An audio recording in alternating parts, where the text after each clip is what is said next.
In the 13th and 14th centuries, Upwell was not the quiet village it appears today. It was a thriving inland port on the old course of the River Nen, connected by creeks and loads to the Wash, and beyond that to the North Sea trade routes. Boats laden with wool, grain, cloth, wine from Gascony, and stone from Barnack quarries sailed right up to the churchyard wall. The present church of St. Peter stands on a slight rise, a rarity in the fens, almost on the riverbank itself. Medieval quays once lay only yards from the south porch.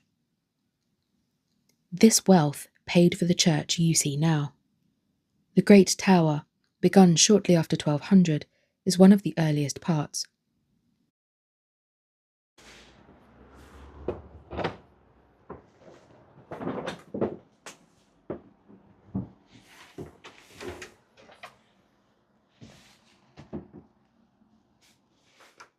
Around 1310 to 1320, the nave was rebuilt on a princely scale, with tall clerestory windows and a magnificent angel roof whose carved and painted figures still fly above the pews. By the 1460s, Upwell was at its medieval peak. Merchants such as the Fincham and Beaupre families grew rich, and they demolished the old nave to make the present north aisle, effectively doubling the size of the church. The new work, the south aisle, south porch, chancel, and the superb perpendicular windows, is all late 15th century, paid for by river trade and the sheep grazing marshes that stretched to the horizon.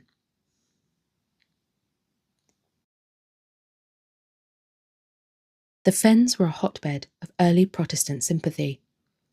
In June 1555, only months after Mary I came to the throne, 2 Upwell men were arrested for reading the English Bible aloud in the churchyard. Constable William Wolseley and Robert Pigott of nearby Wisbeck refused to recant and were burned at the stake in Ely. Their martyrdom was remembered locally for centuries. The event is still marked by a simple plaque inside St. Peter's. After the Civil War, the great drainage schemes of the Earl of Bedford and the Dutch engineer Cornelius Vermuyden began to bite.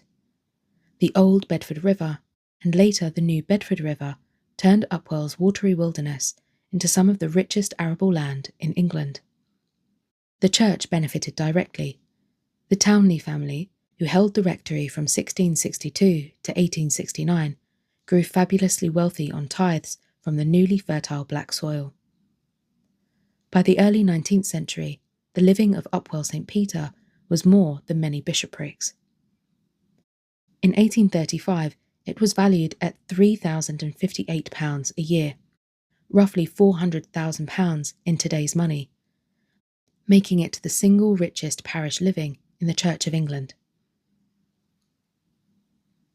The Reverend William Gale Townley, rector from 1813 to 1869, was a classical pluralist. He rarely lived in Upwell, preferring his other houses in London and Berkshire, but his money paid for a thorough and mercifully gentle restoration of the church in the 1840s and 50s. The Georgian box pews and galleries he installed were later condemned by Victorian taste, but they survive as a rare snapshot of how an 18th century Fenland congregation worshipped.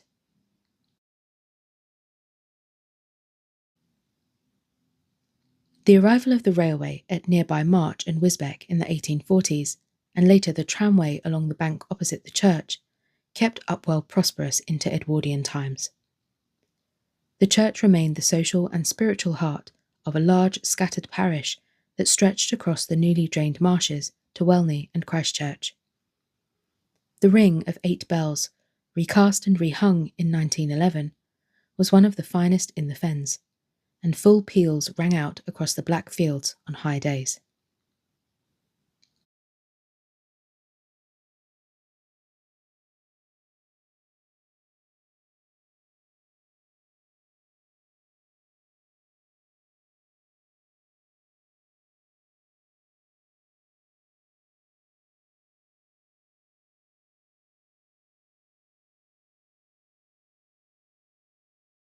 The 20th century was less kind.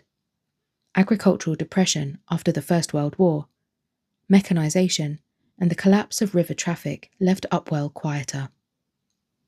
The parish population dwindled from over 3,000 in 1901 to barely 2,000 by the 1970s.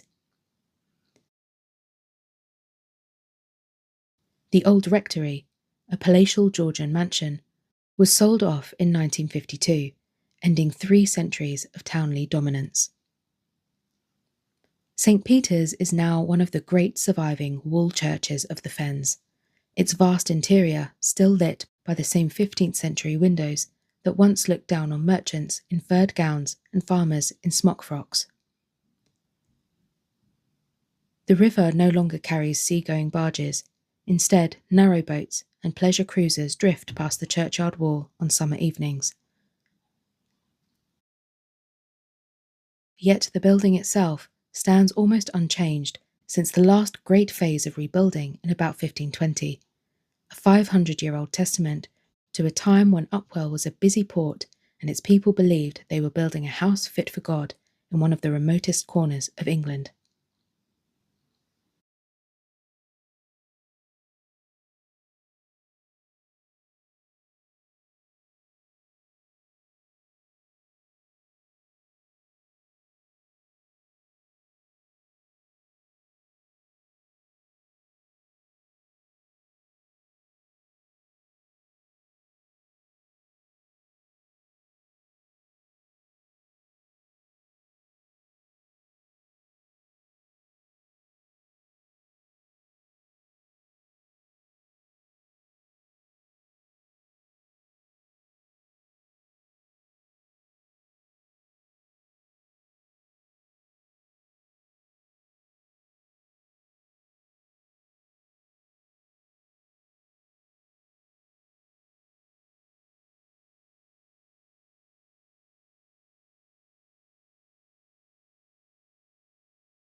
Look at my sweet Julian of Norwich.